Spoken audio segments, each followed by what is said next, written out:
কুসুম সিরিয়ালের ৪১৫তম পর্বে ঘটল এক মর্মান্তিক ও আবেগঘন ঘটনা।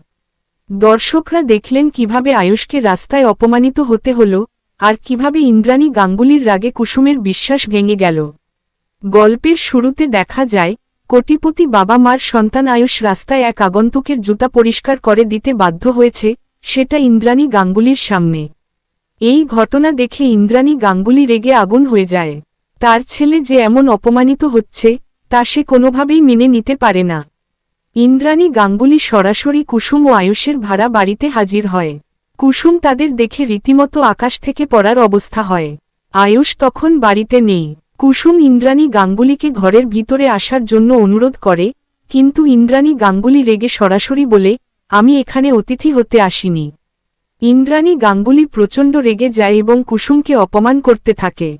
এদিকে গ্রামের সকল মহিলারা এসে জড়ো হয়।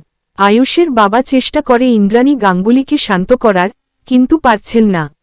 ইন্দ্রাণী গাঙ্গুলি কুসুমকে বলে, তোমার জন্য আজ আমার ছেলে খাবার ডেলিভারির কাজ করে।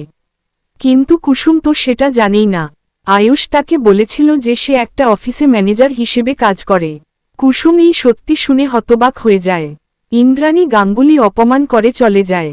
সারাদিনের ঘটে যাওয়া ঘটনা নিয়ে আয়ুষ ভাবতে থাকে। সে নিজেকে নর্মাল মোডে আনার চেষ্টা করে।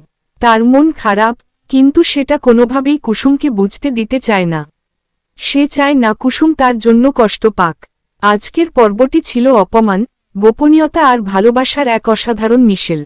আয়ুষের কষ্ট লুকানোর চেষ্টা আর কুসুমের অজানা সত্যি, দুটো ঘটনাই দর্শকদের মন ছুঁয়ে গেছে।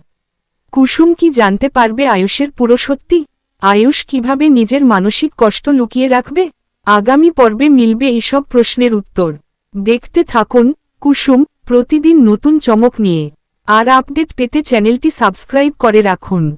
কলা সম্পাদন।